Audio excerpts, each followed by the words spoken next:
আসসালামু আলাইকুম স্যার। ওয়ালাইকুম আসসালাম। আসুন, বসেন বসেন। আপনাকে অসংখ্য ধন্যবাদ স্যার। তুমি কি পুলিশের চাকরি করবার আইছো? জি স্যার, আপনি ঠিকই ধরেছেন। তুমি পুলিশের চাকরি করবার আইছো, পুলিশের আইন বুঝুনি তুমি? এইটা কোনো কথা বললেন স্যার? আপনি তো জানেন না, আইন হয়েছে আমার মামা আর ঘুষ হয়েছে আমার বাপজান। আমি তার সন্তান। আচ্ছা আচ্ছা, ঠিক আছে। আচ্ছা বলো তো, তোমাকে যদি কেউ ঘুষের টাকা দেয়, তুমি ওই টাকা সর্বপ্রথম কি করবা? স্যার, এটা তো একদম সোজা কথা কইলেন।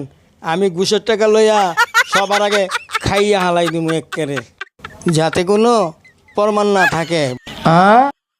তুমি ঘুষ খাওয়ার সময় তোমার এই কেলেঙ্কারি যদি কেউ ভিডিও রেকর্ড করে, তাইলে তো স্যার ঘুষের টাকা আগে পকেটে ভর্তি হইব।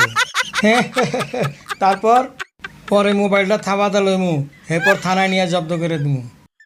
সর্বনাশ, তাইলে তুমি একটা ডেঞ্জারাস করা মাল রে ভাই। আচ্ছা, এবার বলো দেখি, কোনোখান থেকে বেশি পরিমাণ ঘুষের টাকা যদি তুমি পাও, তাহলে প্রথম কি করবা?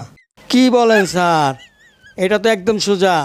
প্রথম টাকা ভাগ হইব, ভাগের এক ভাগ আপনার পকেটে যাইব, এরপর বাকিগুলা আমরা নিমু।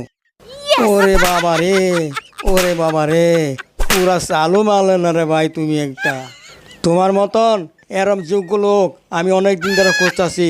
আর দেরি না করে কাল থেকেই জয়েন দিয়ে ফেলাও।